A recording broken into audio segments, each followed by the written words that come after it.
बिस्मिल्लाहिर्रहमानिर्रहीम। देखिए, ये किसी एक आम आदमी का धरना नहीं था, ये तमाम वकला बिरादरी खड़ी हुई है जिसने इस चीज़ का एहसास किया कि तमाम मकतब फ़िक्र के लोग जो हैं वो परेशान भी हैं लेकिन बोल भी नहीं पा रहे प्रेशर्स की वजह से। तो आज वकीलों ने, आकिब राजपूत भाई ने इस चीज़ का इनेकाद किया, हम सब ने इनकी बात पे लब्बैक कहा। कराची बार से भी आमिर नवाज़ बड़ाइक साहब सदर यहाँ मौजूद थे, हमारी सेक्रेटरी मैडम फरीदा मंगरियो भी यहाँ मौजूद थी, दूसरे रफ़का भी यहाँ मौजूद रहे, कराची बार के सेक्रेटरी भी मौजूद थे, और सब ने एक ही मौक़िफ़ रखा कि सिंध के जो हुकूक़ है उनका तहफ़्फ़ुज़ किया जाए, यहाँ की आवाम का तहफ़्फ़ुज़ किया जाए, यहाँ की जोग्राफियाई सरहदों का तहफ़्फ़ुज़ किया जाए और लोगों को बांटने के बजाय उनके मसाइल के हल पे कंसंट्रेट किया जाए। तो आज हमारे इस प्रोटेस्ट के नतीजे में 3 सीनियर पॉलिटिशियंस, जिसमें मेयर कराची शामिल हैं, जिसमें 2 सूबाई वज़ीर शामिल हैं, वो आए हमारे साथ, सिंध धरती पे बैठे हैं, रोड पे बैठे हैं, और उन्होंने आके हमारे मुतालबात सुने हैं और उन्होंने क्लियरली इस चीज़ का अंदिया दिया है कि हम सारे मसाइल हल करने में आपकी पैरवी करेंगे।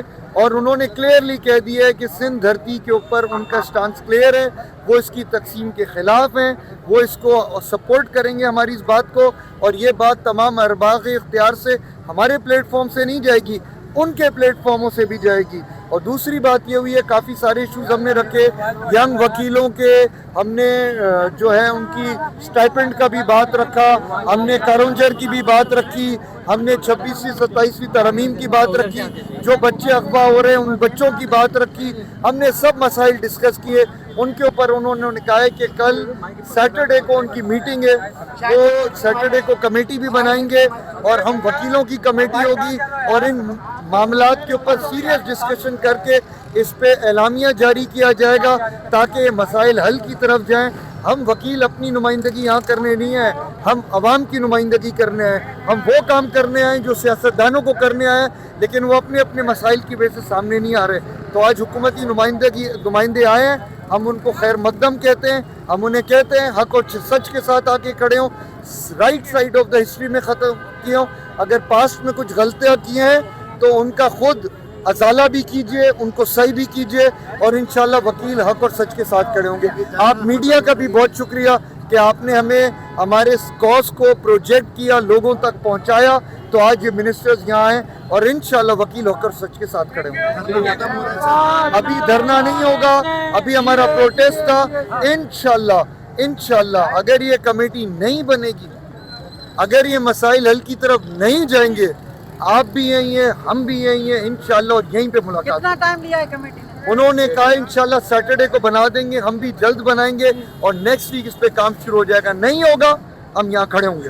इस कमेटी के तरफ से था, उसमें जो हमारे मुतालबात थे, थोड़ा पैर उठाना चाचा, पैर उठाओ। जो हमारे मुतालबात थे उन पे हमारा डिस्कशन हुआ। सैयद नासिर हुसैन शाह साहब, हमारे मुर्तज़ा वहाब साहब, मेयर भी हैं साबिक़ हमारे, और मोहम्मद अली मलकानी साहब, वो 3 मिनिस्टर जो ये आए थे गवर्नमेंट की तरफ से, हमारी तरफ से हमारे हाई कोर्ट बार के प्रेसिडेंट आसिफ जमाली साहब, एहसान सियाल साहब, और रियाज कुरैशी साहब, अब्दुल वहाब बलोच साहब, अयाज चांडियो साहब और दूसरे दोस्त थे। वो ओपन बात हुई जो स्पीकर पे हो रही थी, आप लोगों ने यकीनन सुन लिया होगा। डिस्कशन के बाद ये तय हुआ कि दोनों तरफ से एक कमेटी बनेगी, क्योंकि इसमें कुछ पेचीदगियाँ भी हैं मामलात में, तो हम अपने नाम देंगे और बैठ के हम मशवरा करके कि कौन से हमारे नुमाइंदे होंगे, और फिर 3 गवर्नमेंट के अपने नुमाइंदे होंगे, फिर इस बात को आगे चलाया जाएगा। हम बहुत शुक्रगुजार हैं हमारे सिंध हाई कोर्ट बार के अहदेदार, कराची बार के अहदेदारान के, स्पेशली आसिफ जमाली साहब का मैं शुक्रिया अदा करता हूँ कि वो काफ़ी इसमें मेहनत की। आगे जो भी लाए अमल होगा, इस वक्त हम क्योंकि एक वायदा कर चुके हैं कि हम कमेटी बनाएंगे, तो हम किसी धरने का या किसी एहतजाज का तो ऐलान नहीं कर रहे, क्योंकि पहले हम बातचीत का रास्ता निकालेंगे। अदरवाइज़ अगर नहीं हुआ तो फिर हम احتجاج کا راستہ سب سے باہر سے بھی مل کے باہر کی قیادت میں ہم اپنے کریں گے. باقی میرے خیال میں ہمارے پریزیڈنٹ آصف جمالی صاحب آپ کو بتا دیں گے. ہمارے دیکھیے سندھ جو ہے ہمارا وطن ہے, یہ بات سمجھ لیں. جو صوبے کرتے رہتے ہیں نا, سندھ صوبہ نہیں تھا, سندھ ملک تھا. جب انگریز نے 1843 میں آ کے ٹالپور سے حکمرانوں سے چھینا تھا, اس وقت سندھ ایک آزاد ریاست تھی. اور اس کے بعد جب انگریز چلے گئے 1947 میں, تو سندھ کو وہی اسٹیٹس ملنا چاہیے. اصول ہوتا ہے دنیا کا کہ جہاں سے آپ نے آکوپائڈ کیا تھا وہیں پہ آپ کی. اور یہ ہمارا صوبہ جو ہے سندھ جو ہے وطن میں پہلی مرتبہ 3 مارچ 1943 سائنس جیمس نے سندھ اسمبلی سے ریزولوشن پاس کیا تھا کہ ایک آزاد ریاست قائم کی جائے. تو یہ غلط بیانی کرتے ہیں. اس ہم کنٹراورسی میں زیادہ نہیں جانا چاہتے, مگر سندھ ہمارا وطن ہے. وطن کو کون آگے پیچھے کر سکتا ہے؟ کسی کے باپ کی ضرورت ہے.